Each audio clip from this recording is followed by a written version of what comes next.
Mr. Speaker, there it is again. From one of the highest-ranking people of the Republican Party on the other side, working families tax cut bill. Mr. Speaker, I rise today in support of Joint Resolution 142, legislation to reverse a District of Columbia law that bars the citizens of our nation's capital from seeing the benefits of the working families tax cuts enacted by Republicans and signed into law by President Trump on July 4th. We're the party of the working class. No tax on tips, no tax on overtime, tax relief for seniors. Under the working families tax cut, a family of four who makes less than $73,000 will pay $0 in federal taxes. And every single Democrat in the House and the Senate voted against that provision. We also increased the child tax credit to $2,200 and made it permanent.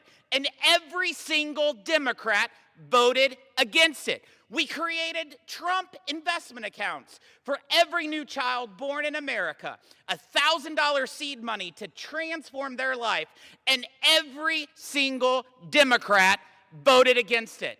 They are the taxing party. They are not the party about affordability. They're not the party about working families. I yield back. No bill exists. We haven't voted on a bill called the Working Families Tax Cut Bill. We voted on the One Big Beautiful Bill Act. So even one of the guys that's most instrumental in passing this bill, that they're here blatantly lying about, saying that helps working people when it really helps the most rich, wealthy people in this country, he won't even call it by the name. Because most adults in this country know the truth. They know that it is the largest transfer of wealth from them to the billionaires, from them to the corporations, from them to people like Donald Trump and his friends. You know, there's something that Ranking Member Garcia brought up that I think is really important. This is the 10th bill this Congress that the Republicans have brought forth focusing on the District of Columbia, focusing on D.C. And if we polled every Republican district, if we pulled my colleague's district on the side of the aisle, if we polled everyone that spoke, if we polled everyone's district in the United States Congress except for Eleanor Holmes Norton's district, if we polled every single one of them, I promise you that trying to overturn the laws that the D.C. City Council has voted for will not appear in the top 10 issues that your constituents are dealing with. Actually, I'll go a little further. I don't think it would appear in the top 100 issues that your constituents are facing.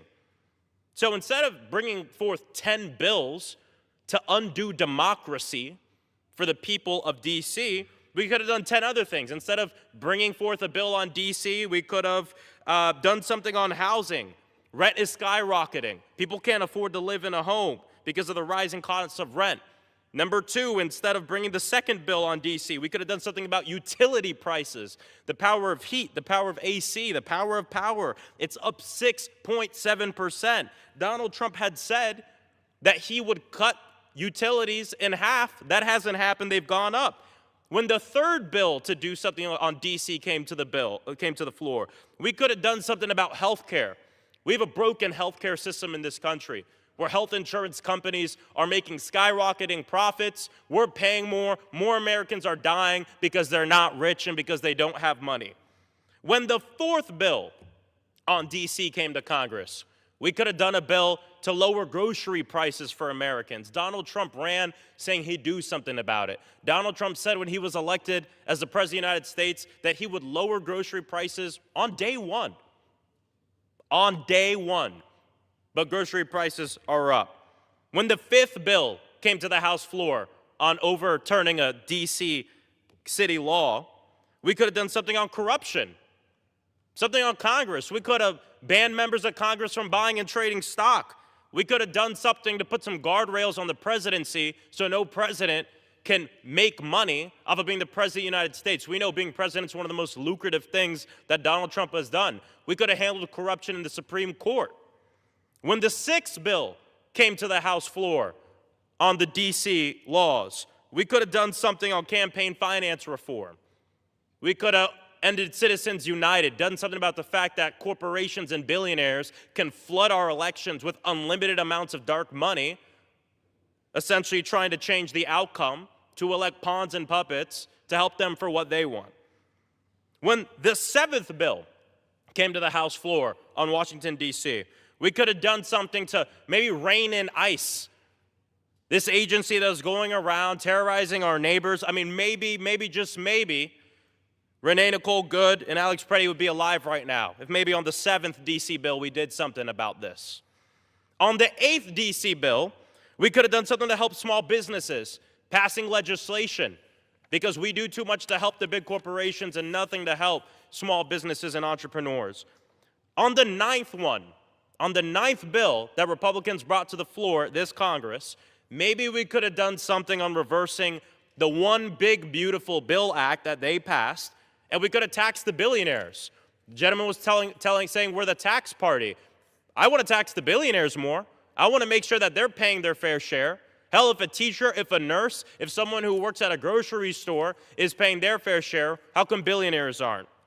And on the 10th time, which is this time, maybe we could have done something about the tax that the Republican Party and Donald Trump have put on working families, which are the Trump tariff taxes, which are part of the reason why costs are skyrocketing across this country from housing to groceries. 10 bills to undo the democracy of people who live here in D.C.